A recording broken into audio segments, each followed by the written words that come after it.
అభివృద్ధిలో 22 ప్రధాన రహదారులు 131 కోట్లతో మనము ప్రతిపాదించగా 13 పనులు పూర్తి కాగా మిగిలినవి కూడా ఇప్పుడు పనులన్నీ కూడా జరుగుతూ ఉన్నాయి.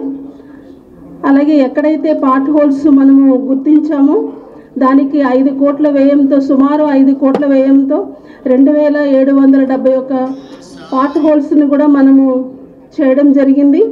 అలాగే ఏవైతే బరియల్ గ్రౌండ్స్ ఉన్నాయో వాటికి మనము సుమారు 10 కోట్ల వ్యయంతో వాటి మరమ్మతులు కూడా చేయడం జరిగింది. మిగిలినవి కూడా మనము ఇప్పుడు చేస్తూ ఉన్నాము బరియల్ గ్రౌండ్స్.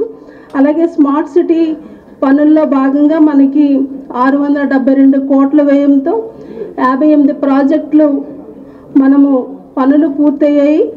మిగిలినవి కూడా కొన్ని ఇప్పుడు జరుగుతూ ఉన్నాయి.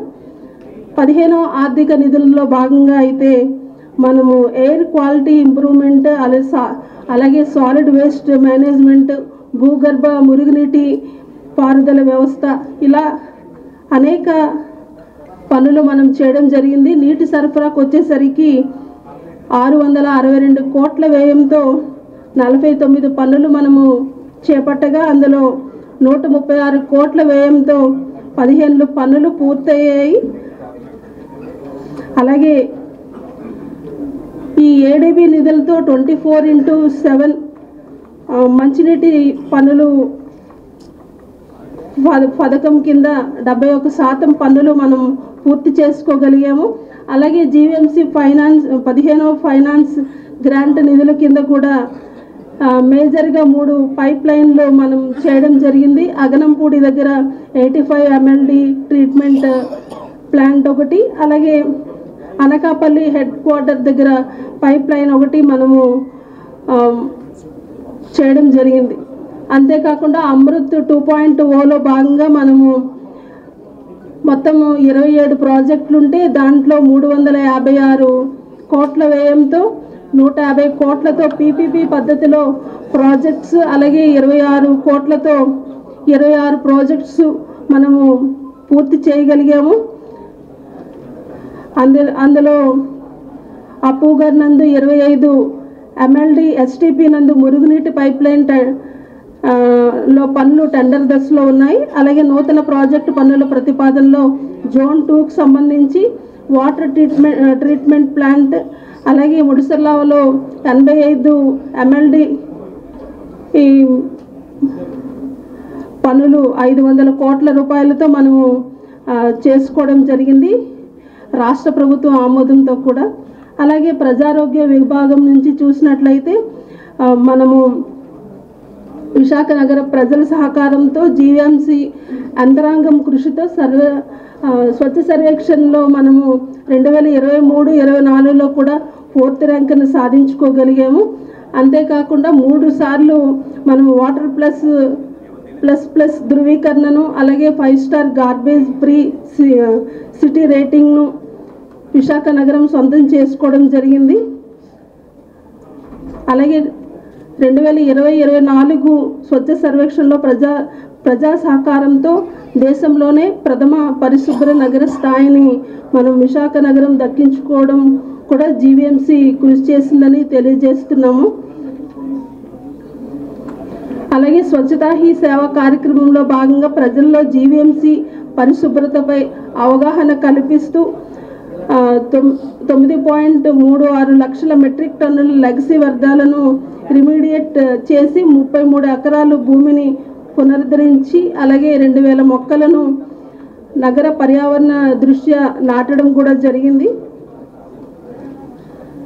అంతేకాకుండా నగరంలో వార్డుల అభివృద్ధి కొరకు 98 వార్డులో మెరుగైన పారిశుద్ధ్య నిర్వహణ స్థాయిని పెంపొందించుకునేటకు స్వచ్ఛత ఎకో వైజాగ్ అవార్డుల కార్యక్రమాన్ని ప్రవేశపెట్టడం జరిగింది. అందులో ఉత్తమ సేవలు కనబరిచిన పారిశుద్ధ్య కార్మికులను ప్రోత్సహిస్తూ వారికి రక్షణగా వ్యక్తిగత రక్షణ పరికరాల ఉపయోగం నిర్వహణకు మార్గదర్శకాలతో కూడిన ఒక హ్యాండ్బుక్ కూడా వాళ్ళకి ఇవ్వడం జరిగింది.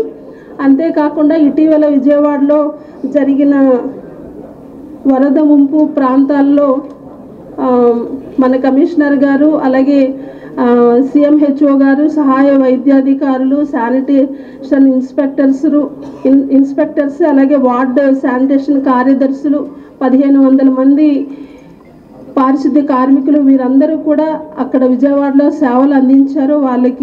వాళ్ళ సేవలను గుర్తిస్తూ కూడా ప్రభుత్వము వాళ్ళకి 2 జతల బట్టలు కూడా ఇవ్వడం జరిగింది. వీటితో పాటుగా ప్రజా ఆరోగ్యంకి సంబంధించి మలేరియా, డెంగ్యూ, చికెన్ గునియా తదితర సీజనల్ వ్యాధులను అరికట్టడానికి మనం ఎప్పుడూ కూడా దోమలు వృద్ధి చెందకుండా ప్రతి ఫ్రైడే డ్రైడేగా ప్రజలకు అవగాహన కార్యక్రమాలు ప్రతి జోన్లో కూడా ఏర్పాటు చేయడం జరిగింది. అంతేకాకుండా మనకు ఎక్కడైతే నీటి నిల్వలు ఉంటాయో అక్కడ గంబోషియా ఫిషెస్ వేసి దోమలు వృద్ధి చెందకుండా అలాంటి కార్యక్రమాలు కూడా మనము చేయడం జరిగింది. 2024 జనవరి 1 నుంచి ఇప్పుడు డిసెంబర్ 19 వరకు కూడా 143 మలేరియా, అలాగే 642 డెంగ్యూ, 5 చికెన్ గునియా కేసులు నమోదయ్యాయి. అవి ఇంకా స్ప్రెడ్ కాకుండా ఏ ప్రాంతంలో ఎక్కువ ఈ డెంగ్యూ, చికెన్ గునియా వచ్చే ఆ ప్రాంతాలని మనం పరిగణలోకి తీసుకొని మనం ఈ ఫాగింగ్, స్ప్రేయింగ్ కూడా చేయడం జరిగింది. అలాగే మనము పట్టణ సామాజిక అభివృద్ధిలో భాగంగా యూసిడి రాష్ట్ర ప్రభుత్వం చేపట్టిన 27 కేటగిరీలైన ఎన్టీఆర్ భరోసా భద్రతా పింఛను 1,44,680 మంది పేదలైన పింఛన్దారులకు మనము సుమారు 62 కోట్ల రూపాయలతో ప్రతి నెల కూడా వాళ్ళకి ఇవ్వడం జరుగుతుంది. అలాగే ఏపీ టిట్కో హౌసెస్ 24,192 మందిని గుర్తించగా ఇప్పటి వరకు మనము 2,496 మందికి ఇల్లు పూర్తి స్థాయిలో నిర్మించి ఇవ్వడం జరిగింది. టిట్కో ఇళ్లలో నివాసం ఉంటున్న లబ్ధిదారుల సంఖ్య 1940. వాసిగా గర్విస్తున్నాను.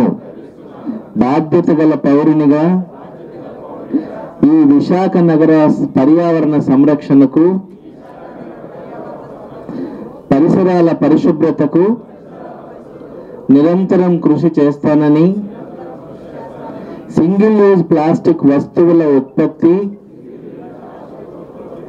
విక్రయం, సరఫరా, వినియోగాలను వ్యతిరేకిస్తానని, పర్యావరణ హితమైన వస్తువుల వాడకం ద్వారా విశాఖ నగరాన్ని పరిశుభ్రత, పచ్చదనంతో